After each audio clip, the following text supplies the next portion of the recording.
is we've been using zSpace to make a virus and show how it would interact with the body. And so we'd use the anatomy atlas to find a virus by just like, say you click a random part of the body and he's like, oh, just pick some sort of problem with it. And then we just model a virus or some sort of problem with it. And so we went from that to 3D printing it with a Laopoly. And so we have a couple of models that we 3D printed.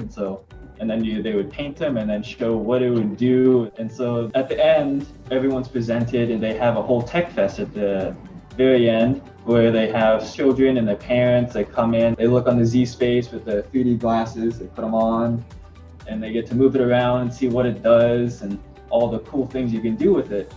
The students, they found it was much easier to just use the zSpace than it was to, say, make a model with like paper mache or like any kind of other medium. They found it easier to just use zSpace because you can just stencil it out and just move it around.